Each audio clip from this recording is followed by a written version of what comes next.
कृपाराम खिड़िया के अब हम चौथे, पांचवें, छठे और सातवें सोरठे का अध्ययन करने जा रहे हैं।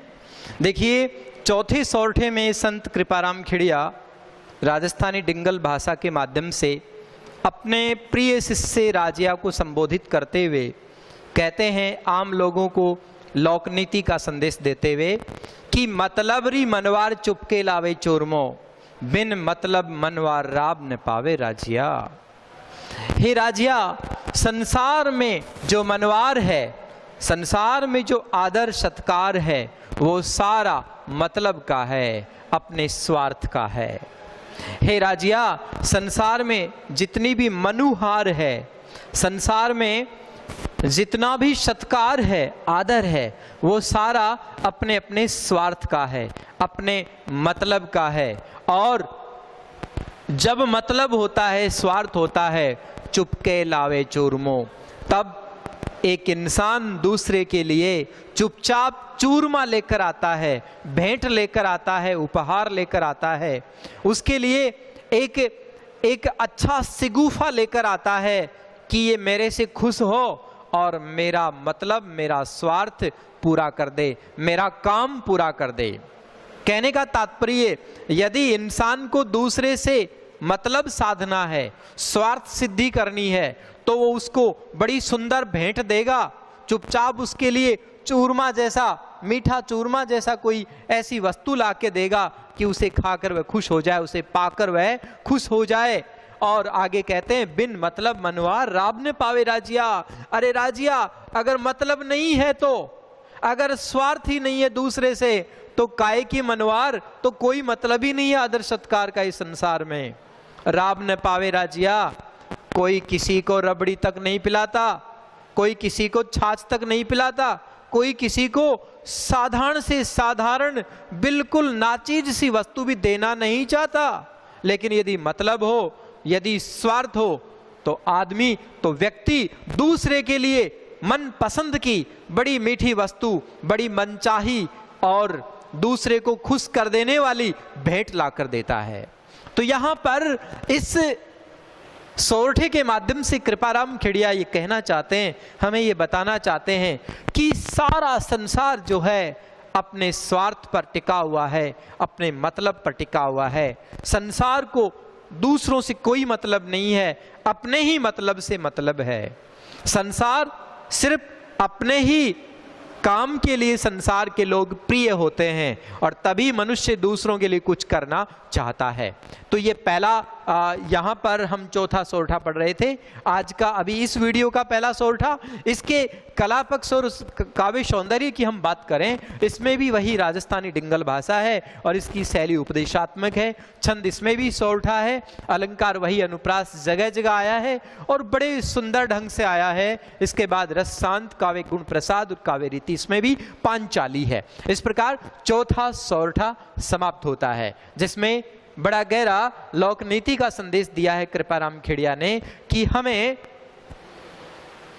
हम मनुष्य लोग अपने स्वार्थ के कारण ही दूसरों को कुछ दे सकते हैं। यदि स्वार्थ ना हो तो हमें कोई मतलब ही नहीं है फिर। तो यहां पर मनुष्य की स्वार्थपरता, सांसारिक जो स्वार्थपरता है, उसको बेपर्दा किया है। इसके बाद हम पांचवें सोरठे का अध्ययन करते हैं। पांचवा सोरठा भी बड़े गहरे संदेश देने वाला सोरठा है। मुख ऊपर मिठियास, घट माही खोटा घड़ा, इसड़े सु इखलास, राखी जे नहीं राजिया। हे राजिया, मुख ऊपर मिठियास, जो लोग मुंह पर सामने प्रत्यक्ष में तो मीठी मीठी बातें करें, अच्छी अच्छी बातें करें, घट माही खोटा घड़ा, लेकिन उनके घट में, उनके दिल में, उनके अंतरात्मा में बुराई है, खोट है, दोष है, मल है, विक्षेप है। जो मुंह पर तो मीठी मीठी बातें करें और जो अपने दिल में बुराई का भांडा रखें, घड़ा, मटका, जिसको हम भांडा कहते हैं, बुराई का भांडा अपने मन में लिए रहें, मुंह पर मीठी मीठी बातें करें। इसड़ा सुइखलास, ऐसे लोगों से इखलास प्रेम, ऐसे लोगों से प्रेम राखीजे नहीं राजिया, हे राजिया कभी मत रखना।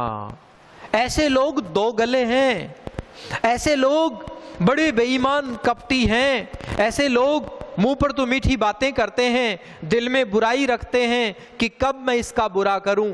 ऐसे लोग प्रेम के काबिल नहीं होते, ऐसे लोग मित्रता और दोस्ती के काबिल नहीं रहते।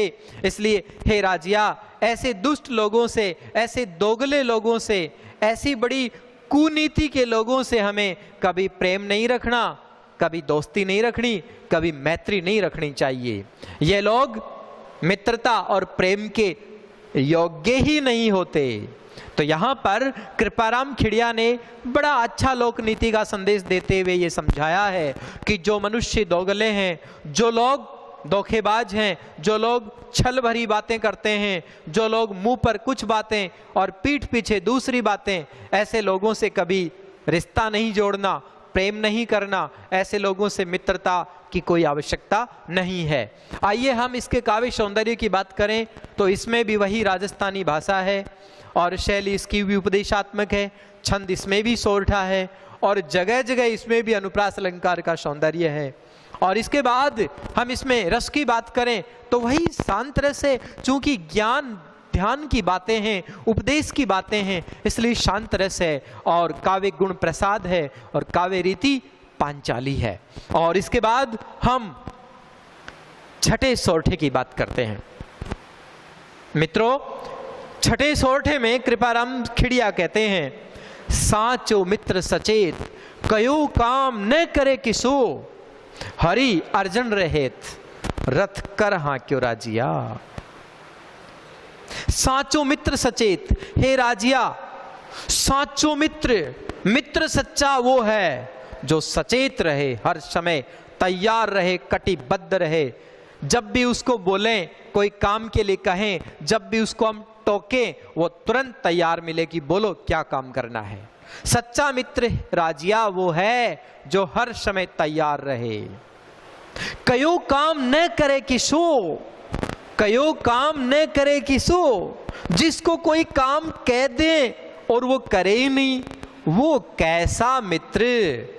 वो मित्रता के नाम पर कलंक है, वो दोस्ती के नाम पर धब्बा है। जो कहा वह काम ना करे वो कैसा दोस्त। दोस्त तो वो होता है, सच्चा मित्र तो वो होता है जो हर समय हमें सचेत मिले, हर समय हमें जागृत मिले, तैयार मिले कि जो काम कह दिया वो हो गया। दोस्त तो वो होता है जो कहा वह काम ना करे, वो कैसा दोस्त, अर्थात वो दोस्त नहीं हो सकता। और अब बड़ा शानदार दृष्टांत देते हुए कहते हैं कृपाराम खिड़िया, हरि अर्जुन रहेत रथ कर हाँ क्यों राजिया।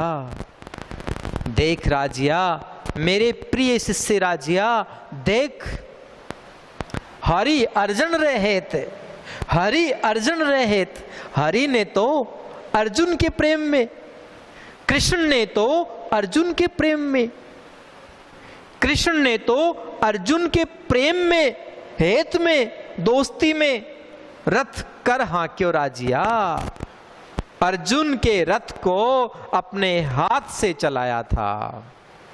हे राजिया, दोस्ती की मिसाल तो ये है कृष्ण और अर्जुन की दोस्ती, ये है सखा भाव, कृष्ण अर्जुन का सखा भाव।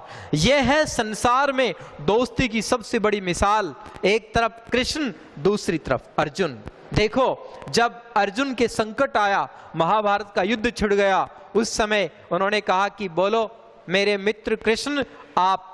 तो कृष्ण ने कहा चिंता न करो, मैं तुम्हारे साथ हूं और साथ भी इतना हूं कि तुम्हारे रथ को मैं चलाऊंगा। इससे बड़ा और साथ क्या हो सकता है, तुम्हारे रथ को ही मैं चलाऊंगा।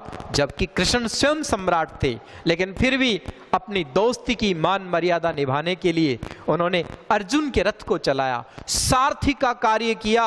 वो चाहते तो मना कर सकते थे, लेकिन नहीं, उन्होंने अपनी दोस्ती की मिसाल को बनाए रखने के लिए सारथी का जो साधारण सा कार्य है वो करके दिखाया। तो कहने का तात्पर्य यही है कि कृष्ण ने जिस प्रकार से अर्जुन के काम के लिए अपने आप को तैनात किया और रथ को चलाने जैसा काम भी करने से कोई कोताही नहीं रखी, कोई संकोच नहीं रखा और बड़े खुश होकर रथ चलाने का कार्य किया।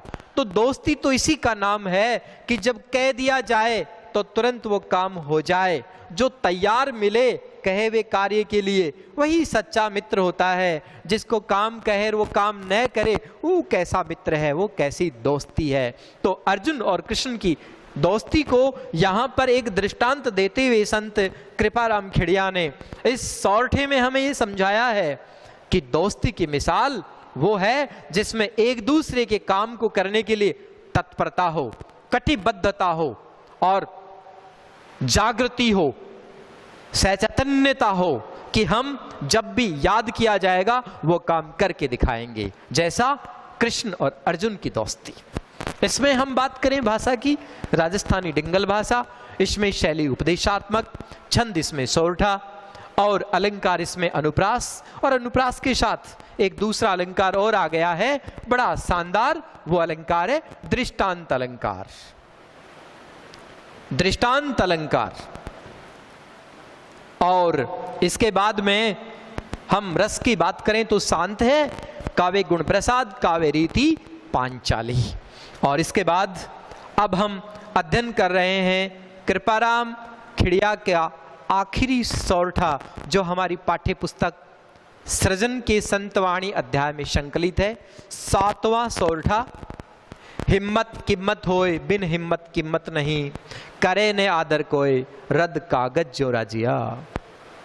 हिम्मत किम्मत होए, राजस्थानी डिंगल भाषा के माध्यम से संत कृपाराम खेड़िया कहते हैं हिम्मत किम्मत होए कि मनुष्य की कीमत हिम्मत से होती है। जिसमें हिम्मत है उसकी कीमत है। हिम्मत कीमत होए, हिम्मत से कीमत होती है, बिन हिम्मत कीमत नहीं। और जिसमें हिम्मत ही नहीं है उसकी कोई कीमत नहीं है। जो मनुष्य बहादुर नहीं है उस मनुष्य की कहीं कद्र नहीं है, क्योंकि कद्र सम्मान हमेशा वीरों का होता है। वीरम भोग्या वसुंधरा, धरती पर राज वही करते हैं जो वीर होते हैं, और वीर वो होते हैं जो हिम्मत वाले होते हैं। हिम्मते मर्दा मदद खुदा, मर्द वो जिसमें हिम्मत वाला मर्द होता है, और ऐसे मर्द की खुदा भी मदद करता है। कहने का तात्पर्य है कि हिम्मत किम्मत होए, हिम्मत से कीमत होती है और बिन हिम्मत कीमत नहीं। जिसमें हिम्मत नहीं है, जिसमें साहस नहीं है, हौसला नहीं है, जिसमें वीरत्व नहीं है, उस मनुष्य की कोई कीमत नहीं है, उसकी कोई वैल्यू नहीं है। और करे न आदर कोई रद्द कागज जो राजिया। हे राजिया, जो लोग हिम्मत वाले नहीं हैं, जो लोग साहसी नहीं है, हौसले वाले नहीं है, जो मनुष्य, उनका कोई आदर नहीं करता और वो संसार में ऐसे ही भटकते रहते हैं जैसे रद्दी कागज भटकता रहता है। रद्दी कागज की कोई कीमत नहीं है। रद्दी कागज को कोई व्यक्ति उठाकर सहेजता नहीं, संवारता नहीं। क्यों? इसलिए नहीं संवारता उसको क्योंकि उसकी कीमत नहीं है। इसी तरह जो मनुष्य जिसमें हिम्मत नहीं है, जिस मनुष्य में हौसला नहीं है, वो भी उस रद्दी कागज की तरह हो जाता है। और ऐसे बिना हिम्मत वाले लोगों की इस संसार में कोई इज्जत नहीं करता, उनकी कोई वैल्यू नहीं है, कोई उनकी कद्र नहीं मानी जाती है। इसलिए मनुष्य वो है जिसमें हिम्मत हो, जिसमें हौसला हो। और ऐसे हिम्मत वाले यदि हम मर्द होते हैं तो सारी दुनिया हमारी कद्र करती है। इसलिए इस पूरे सौरठे में हमें लोकनीति का संदेश देते हुए संत कृपाराम खेड़िया यही कहना चाहते हैं कि हमें हिम्मती होना चाहिए। बंदे हैं हम उसके, हम पर किसका जोर, उम्मीदों का सूरज निकले चारों ओर। तो वो बात है कि हमारे भीतर अपनी ताकत इतनी हो कि जिसमें हम अपने इरादों को दुनिया को दिखा सकें। वो हिम्मत, वो हौसला यदि हम में है तो ही हम इज्जत के काबिल होते हैं, कद्र के काबिल होते हैं। आइए हम इसके काव्य और कला पक्ष की बात करें तो इसमें भाषा राजस्थानी डिंगल है, शैली उपदेशात्मक है, छंद इसमें भी सोरठा है, अलंकार इसमें अनुप्रास है। और अनुप्रास के बाद इसमें दो अलंकार अलग हटकर आए हैं, जिसमें एक है उपमा अलंकार। उपमा अलंकार कहाँ हुआ? जहां पर यह कहा कि बिना हिम्मत वाला मनुष्य रद्दी कागज के समान है, बिना हिम्मत वाला मनुष्य रद्दी कागज के समान है, ये उपमा अलंकार है। और इसके बाद में ये जो पूरी बात कही गई है दूसरी लाइन में, ये उदाहरण अलंकार है। तो अनुप्रास और उसके बाद में उदाहरण अलंकार। इस प्रकार ये 3 महत्वपूर्ण अलंकार इस काव्य पंक्ति में आए जो हमने जाने। इस प्रकार संत कृपाराम खिड़िया के हमने 7 सोरठों का अध्ययन कर लिया। धन्यवाद।